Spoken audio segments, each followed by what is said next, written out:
कक्षा 10 के सभी विद्यार्थियों, आज मैं सोशल साइंस का आपको 26 फरवरी का लिखा पढ़ी के साथ ऐसा पेपर बताऊंगा कि अब की बार है ना 70 नंबर पक्के एक ही पेपर में से। चलिए तो शुरू करते हैं, क्यों देर कर रहे हैं अपन। ये शुरू करते हैं। पहला, भारत ने कब लोकतंत्र की राह में अपनी जीवन यात्रा शुरू की। ठीक है, तो ये हो जाएगा आपका 1947। भारत में वन्य जीव सुरक्षा अधिनियम कब पारित हुआ? 1972। प्राथमिक क्षेत्र की गतिविधियां है मछली पकड़ना। भारत की प्रमुखतम आयात वस्तु होने की खनिज तेल। भारत में सर्वाधिक साक्षरता वाला राज्य कौन सा है आपका? तो ये है केरल। हो गया। किस स्थान पर महात्मा गांधी द्वारा आयोजित नमक मार्च समाप्त हुआ? दांडी। ठीक है भैया, अब यहां से हमारे जो इंग्लिश मीडियम वाले बच्चे हैं उनका जाएगा 1947 और 1972।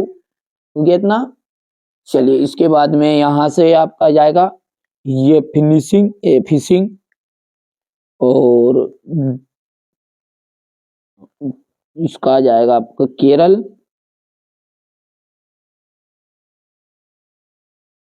ठीक है, यहां पर और यहां पर आ जाएगा ये कर्ड ऑयल और यहां पर डांडी। ठीक है भैया। चलिए, लोकतांत्रिक सरकारों में क्या नहीं होती? तो उनमें पारदर्शिता नहीं पाई जाती। तो यहां पर लिख देते अपन पारदर्शिता। भारत में सरकार ज्यादातर शक्तिशाली है, केंद्रीय सरकार।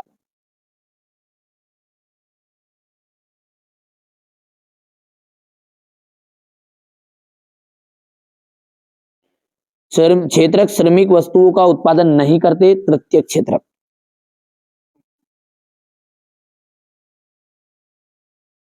एक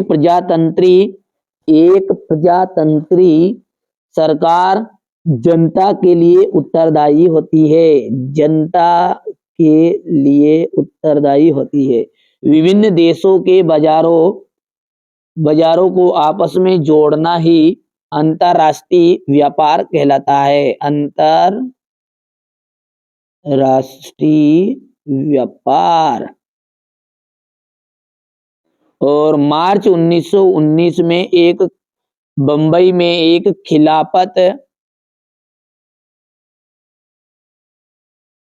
खिलाफत समिति का गठन किया।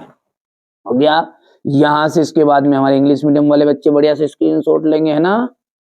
चलिए आगे बढ़ते हैं और अगला देखते हैं अपना है जोड़ी। जोड़ी क्या है आपका? संगठित क्षेत्रक का जाएगा कारखाना अधिनियम। क्या जाएगा इसका? कारखाना अधिनियम। नई आर्थिक नीति लागू की गई तो 1991 में फ्रेडरिक सार्यू, ये आपका फ्रांस का। और वंदे मातरम बंकिम चंद्र चट्टोपाध्याय, तो ये तीसरा हो जाएगा आपका। कपास महाराष्ट्र हो जाएगा। और आधी से ज्यादा गरीब आबादी किसमें है? बांग्लादेश में है। हो गया। यहां से आपका बढ़िया से कंप्लीट कर सकते हैं। ये भर देता हूं मैं 2-5। बांग्लादेश वाला आपका 6 है, ये आपका फर्स्ट है। और बंकिम चंद्र चट्टोपाध्याय ये 4th है। और ये फ्रेंच आपका तीसरा है। हो गया। चलिए, पार्टियां सत्ता के लिए आपस में क्या करती है? प्रतिस्पर्धा करती है, जिसे अपन कंपटीशन कहते हैं। प्रतिस्पर्धा। श्रीलंका किस वर्ष स्वतंत्र राष्ट्र बन गया था? 1948। सूचना एवं संचार की प्रौद्योगिकी संक्षेप में क्या कहते हैं? आईटी। 1860 के दशक में कानपुर में कौन सी मिल खोली गई थी? एल्गिन।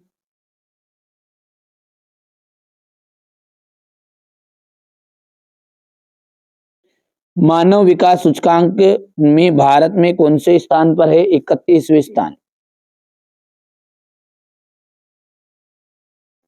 और आनंद उपन्यास किसने लिखा था? बंकिम चंद्र चट्टोपाध्याय, चट्टोपाध्याय को करना है कंप्लीट। हो गया। अब है सत्य असत्य। यहां से देखो सत्य सत्य को। प्राथमिक क्षेत्र के अंतर्गत खेतीबाड़ी आती है, बिल्कुल राइट बात है। वैश्वीकरण से क्षेत्रीय विषमताएं कम हुई है, असत्य है। सिविल का यहाँ से देखिए तीसरा जो है अपना, यहाँ पर तीसरा आपका असत्य रहेगा, है ना भैया। तीसरा क्या रहेगा आपका, असत्य रहेगा। ठीक है भैया। इसके बाद में अपन तो ध्यान से देखेंगे यहाँ पर, है ना। चलिए, तो ये आपका तीसरा हो गया असत्य। चौथा यहाँ पाँचवा छठा अपने टिक मार के कर ही लिया है ना। चलिए, हो गया इतना यहाँ तक। यहाँ पर देख सकते हैं क्वेश्चन नंबर 6, लाल और लेटेराइट मिट्टी में अंतर। एजेंडा 21 के इसके सिद्धांतों की सूची बनाइए। मृदा संरक्षण के प्रमुख तरीकों की व्याख्या करनी है। भूमि निम्नीकरण की समस्या को दूर करने के उपाय। खरीफ और रबी जायद की फसलों को उदाहरण सहित समझाना है। नगद और व्यापारिक फसलों से क्या से विनिर्माण उद्योग का क्या महत्व है। ध्वनि प्रदूषण को नियंत्रित करने के उपाय। परिवहन एवं संचार के साधनों में अंतर। भारत के लिए सीमांत सड़कों की महत्वता को स्पष्ट करना है। पहले विश्व युद्ध ने भारत में राष्ट्रीय आंदोलनों के विकास को किस प्रकार योगदान दिया। भारत में मैनचेस्टर के आने से बुनकरों की समस्याओं को किन समस्याओं का सामना करना पड़ा। यही प्रश्न आ रहे हैं भाई, याद कर लेना। प्रथम विश्व युद्ध में सहयोगी राष्ट्र कौन कौन से। निषेधाधिकार का क्या अर्थ है। स्टेपल फुलर कोडिंग से क्या से है।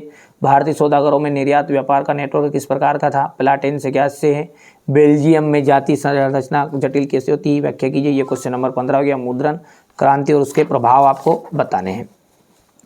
खुली बेरोजगारी और प्रचलन बेरोजगारी के अंतर। द्वितीय क्षेत्र की 2 विशेषताएं। विदेशी निवेश आकर्षित करने के लिए उठाए गए कदम। वैश्वीकरण से आपका समझते भारत में पाई जाने वाली लोहा या इसकी 4 पेटियां लिखिए। लोहा और इस्पात को उद्योग को आधारभूत उद्योग को कहा जाता है। भारत के केंद्र राज्यों के संबंध पर टिप्पणी लिखिएगा। ठीक है, ये आपका क्वेश्चन नंबर 20 आपका ध्यान से देख सकते हैं। चलिए, इसके बाद में भारतीय रिजर्व बैंक के 3 कार्य। सांप्रदायिकता क्या है। धर्म